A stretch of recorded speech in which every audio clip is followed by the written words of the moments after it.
नमस्कार दोस्तों, आप सभी का एक बार फिर से स्वागत है इस वीडियो में। आज मैं आपको सुप्रीम कोर्ट की एक इम्पॉर्टेंट रूलिंग के बारे में बताने जा रहा हूं। उससे पहले मैं आपको एक रियल लाइफ इंसिडेंट बताऊं जो हमारे इस लेक्चर से कनेक्टेड है। गर्मियों की बात है, साल 2021 में रचना गंगू नाम की जो लेडी हैं, इनकी दो बेटियां थी, एक 18 साल की और एक 20 साल की। इन दोनों ही बेटियों ने कोविशील्ड वैक्सीन ली थी, जो कि कोरोना की फर्स्ट डोज थी। डोज लेने के कुछ समय बाद इन दोनों ही बहनों की डेथ हो जाती है और इससे जो रचना गंगू जी की फैमिली है, एक तरह से ट्रॉमा में भी चली जाती है। जाहिर सी बात है, किसी की दो जवान बेटियां एक साथ अगर गुजर जाएं तो उस परिवार पे क्या बीतेगी। इसके बाद कहानी शुरू होती है।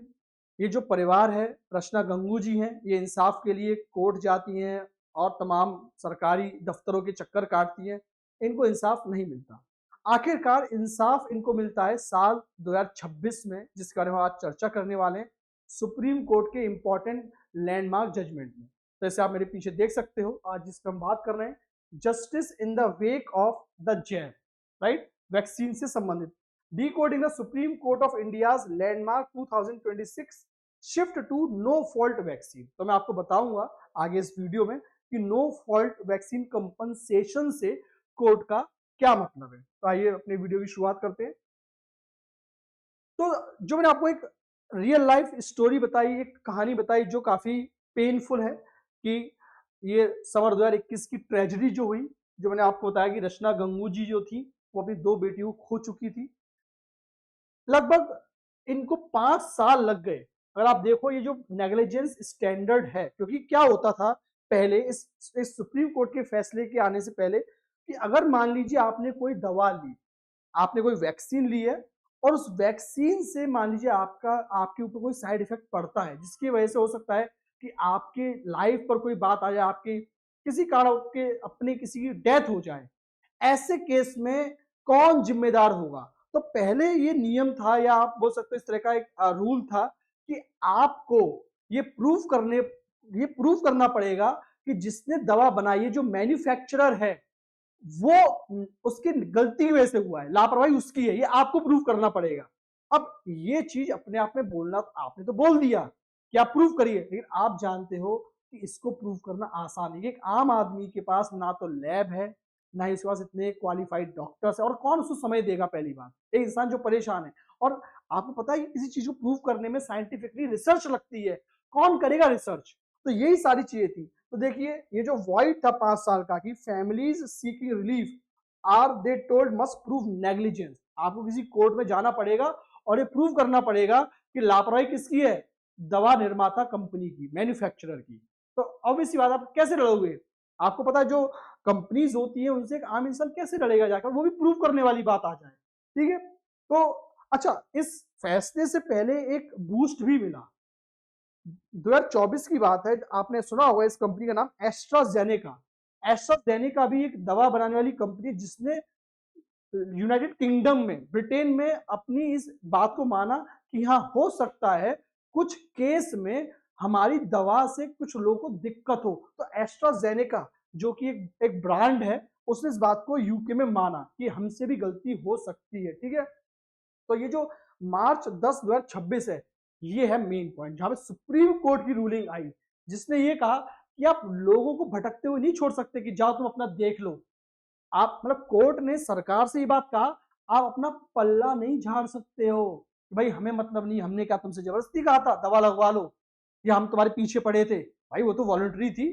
कि कोर्ट, कोई सरकार के वकीलों ने यही दलील दी थी कोर्ट में, कि देखिए ये तो वैक्सीन तो वॉलंटरी थी, हमने तो कहा था जिसको लगवाना लगवा, हमने जबरदस्ती थोड़ी करा। तो सरकार के इस रवैये को सुप्रीम कोर्ट ने खारिज कर दिया कि ये क्या बोल रहे हो। इसके बाद अब हम कुछ चीजें देखते हैं, क्योंकि हुआ क्या है कि ये फैसला आने के बाद कुछ रूमर्स भी चल रहे हैं। कुछ लोगों का कहना है कि सरकार की वैक्सीन खराब है ना। कोर्ट ने इस फैसले में बोला कि सरकार की जो कोविशील्ड वैक्सीन थी वो बेकार थी, या सरकार ने अपनी गलती मानी। तो देखिए, हम इस वीडियो के माध्यम से मैं आपको यही बताना चाहता हूं कि ऐसा कुछ नहीं हुआ है। तो आइए इसको हम शॉर्ट में जान लेते हैं। तो पहली चीज क्या है कि कोर्ट का क्या कहना है, जो कोर्ट की रूलिंग है, इसको हम थोड़ा समझ लेते हैं। कि कैसे आम इंसान के लिए एक बहुत बड़ा रिलीफ है ये। कोर्ट ने कहा है कि हमें शिफ्ट होना पड़ेगा। हमें शिफ्ट कहां से होना है?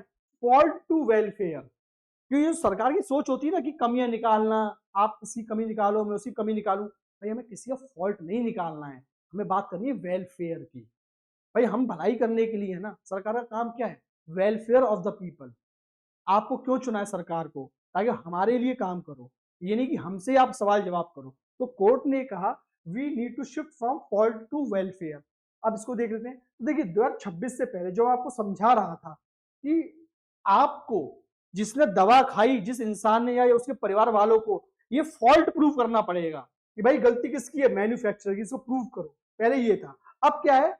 स्टेट को वेलफेयर करना है। अब फॉल्ट वॉल्ट छोड़ो, अब आपको फॉल्ट नहीं ढूंढना है, आप चुपचाप भलाई करो। पहले भलाई मीन्स रिलीफ पहुंचाओ। फिर क्या था? Burden of proof. तो बर्डन ऑफ प्रूफ किसके ऊपर था? लोगों के ऊपर, कि आपको साइंटिफिकली प्रूफ करना है कि इसमें लापरवाही हुई है। यहां पर क्या है? आपको ऐसा कुछ नहीं, बस आपको क्या करना है, कमेटी होती है जो दवा के साइड इफेक्ट को जस्ट लिंक करके देखेगी। उसके सामने आपको क्या करना है?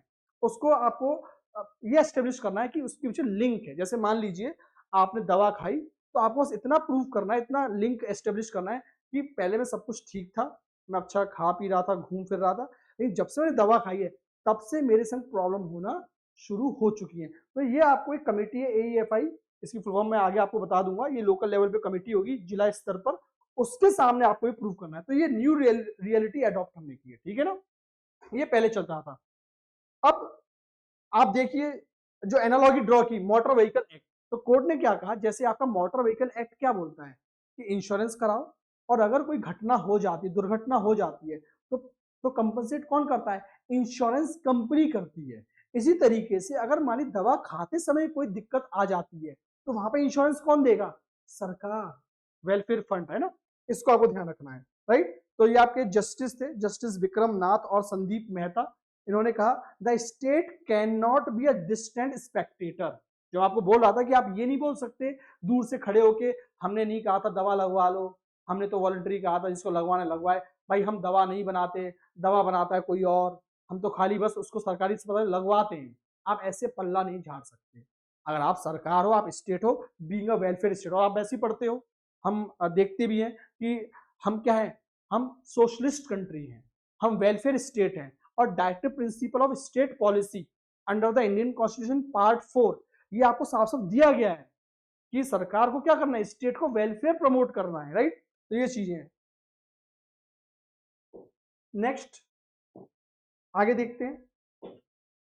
अब कुछ फैक्ट की बात, जो मैं कह रहा था ना कि जजमेंट के आने के बाद कई तरह के र्यूमर्स भी मार्केट में चल रहे हैं कि भाई ये फैसला, तो आगे पहले बात करते हैं कि compensation is not an admission of guilt. तो कई लोगों ने क्या कहा, इस फैसले से पता चलता है कि सरकार ने अपनी गलती मान ली। देखिए ऐसा कुछ नहीं है, राइट।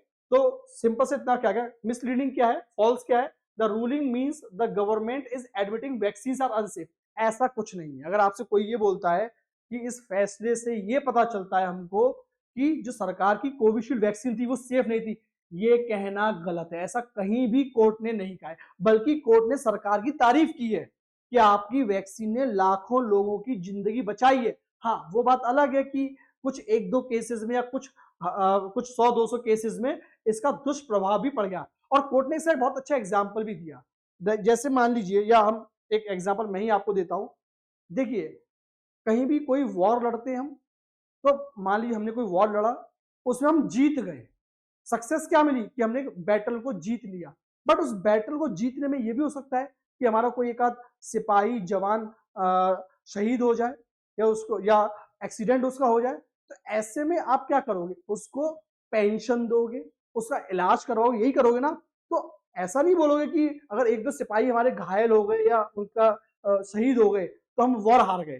तो वॉर एक अलग चीज है। ऐसे ही वैक्सीन का पर्पस था कि लाखों लोगों की जिंदगी बचाना, तो हमने जिंदगी भी बचाई है। अब उसको करते करते मान लीजिए एक दो लोगों की या कुछ लोगों की, मैं एक दो इसमें नहीं करूंगा, कल को कोई बोले कि सर एक दो से ज्यादा लोग थे, हाँ कुछ और भी हो सकते, बट मैक्सिमम लोगों को फायदा हुआ, ठीक है ना। तो वही चीज यहाँ पे दिखाई कि रेयर इंडिविजुअल, कुछ लोगों के संग हो सकता है दुर्घटना हो जाए, उनको वैक्सीन रिएक्ट कर गई हो, but millions people collective goods, ज्यादातर लोगों को फायदा हुआ। तो इस पे भी हमें ध्यान रखना है। तो रियलिटी क्या है कि vaccination drive was an extra ordinary success. Court ने कहा कि वैक्सीन ड्राइव में कोई प्रॉब्लम नहीं थी। तो कुछ लोग है ना कि जिनको मान लो मोदी जी से चिढ़ है, तो अभी इसमें एक अलग एंगल निकाल देंगे कि अरे देखो बीजेपी की वैक्सीन हुई बेकार। वो सब पे हमें नहीं जाना है, ये रियलिटी है, ठीक है ना। फिर आप देखते हो states positive obligation to the rare individual. तो ये ऑब्लिगेशन है आपके ऊपर। जैसे हम किसी एक सिपाही को नहीं छोड़ सकते मरने के लिए, जैसे हम किसी एक घायल हमारे सिपाही शहीद होते हैं, उनकी उनकी फैमिली मेंबर्स को हम क्या देते हैं, पेंशन देते हैं, कंपनसेट करते हैं, बच्चों को सरकारी नौकरी देते हैं। ऐसे ही अगर मान लीजिए वैक्सीन का केस है तो आप उस फैमिली को सपोर्ट करो, ना कि उसको ऐसे उसके हाल पे छोड़ दो, राइट। उसके बाद एक और जो र्यूमर चल रहा है इस केस के बाद कि फैमिलीज को मैन्युफैक्चर को वो करना है, स्यू करना है ना, उसको कटघरे में खड़ा करना है। नहीं, कोर्ट ने साफ साफ कहा है कि ऐसा करना प्रैक्टिकल नहीं है। ये एक आम इंसान, एक कॉमन फैमिली कैसे लड़ेगी मैन्युफैक्चरर से। कोई पैसे वाली, मान लीजिए आपकी कोई भी एस्टेब्लिश ब्रांड है, ब्रांड के पास पैसा है, मैन पावर है, लीगल पावर है ना। आपने देखा होगा जॉली एलएलबी है ना, जो जॉली एलएलबी 3 आई थी, उसमें कैसे एक जो एक इंडस्ट्रिस्ट था, कैसे उसने फार्मर्स के अगेंस्ट जाके लड़ा सिस्टम। बट वो तो मूवी थी, बट रियल लाइफ में आप देखो किसी के पास इतना समय है। तो कोर्ट ने इस बात को माना कि आपको ऐसा प्रूव नहीं करना है, ठीक है ना। जो मैंने आपको ब्रीफ में स्टार्टिंग बताया था, कोर्ट ने साफ साफ कहा कि आपको किसी को कुछ प्रूफ नहीं करना है, आपको खाली इतना बताना है, इतना लिंक एस्टेब्लिश करना है कि दवा खाने से मुझे दिक्कत हुई, ठीक है ना। उसके बाद जो ये हम देख रहे हैं कि पहले क्या था, सिटीजन सफर्स, सिटीजन नागरिक को दिक्कत होती थी, उनको प्रूव करना पड़ता था कि गलती मैन्युफैक्चरर की है। सिविल कोर्ट में सालों लग जाते थे ना, तारीख पे तारीख, तारीख पे तारीख। बट अब क्या हो गया, अब सिटीजन को कोई फॉल्ट ढूंढने की जरूरत नहीं है, इसलिए लिखा नो फॉल्ट। आपको कोई फॉल्ट ढूंढने की जरूरत नहीं है। आपको सिर्फ क्या करना है, कमेटी के आगे बताना है कि भाई मुझे दिक्कत हुई है, ठीक है ना।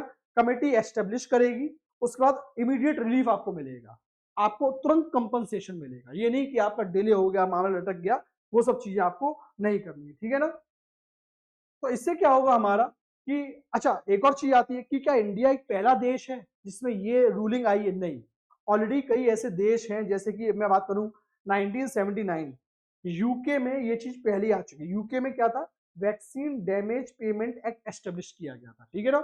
ऐसे आप देखते हो ग्लोबल साउथ में 92 कंट्रीज ऐसी हैं जिन्होंने कोवैक्स फैसिलिटी फंड्स मैनेज किए हुए हैं। अगर कोवैक्स या कोरोना वैक्सीन को लेने से कुछ दिक्कत आती है तो हम आपको फंड से कंपनसेट, एक सेपरेट फंड है उनका इससे रिलेटेड, ठीक है ना। इसके अलावा आप देखते हो कि जो इंडिया सिस्टम है वो नया नहीं है, it is based on some global practices. तो आप देख सकते हो कि 2026 में जो सुप्रीम कोर्ट ने मैंडेट किया है कि हमें जो दुनिया के अच्छे देश हैं, जो अच्छी हेल्दी प्रैक्टिस अडॉप्ट कर रहे हैं, उनके साथ चलना है, ठीक है ना। फाइनली आप इसको कैसे लिंक कर सकते हो, तो एक तरफ आपका मास वेलफेयर जिसको हम बोलते हैं डीपीएसपी, अगर हम इसको थोड़ा सा लिंक करना चाहें अपने कॉन्स्टिट्यूशन से तो आप इसको लिंक भी कर सकते हो। So this is collective term, that is DPSP, है ना। डीपीएसपी किसकी बात करती है, सोसाइटी की, social welfare. FR is individual, है ना। तो आपको बैलेंस करना है और आपको आर्टिकल 21 से लिंक करना है। आर्टिकल 21 राइट टू लाइफ, और सुप्रीम कोर्ट ने क्या बोला है, right to health is part of right to life. तो आप इस जजमेंट को लिंक कर सकते हो, बहुत अच्छा जजमेंट है, एक तरह से विजनरी जजमेंट है, काफी लोगों को रिलीफ देगा, राइट। तो the March 2026 Supreme Court ruling establishes that these two sides are not in conflict, है ना, ये कंफ्लिक्ट नहीं है, राइट। जैसे हम पढ़ते भी है कि DPSC versus FR, they both are the two wheels of the same chariot, एक ही रथ के दो पहिए हैं ये, है ना।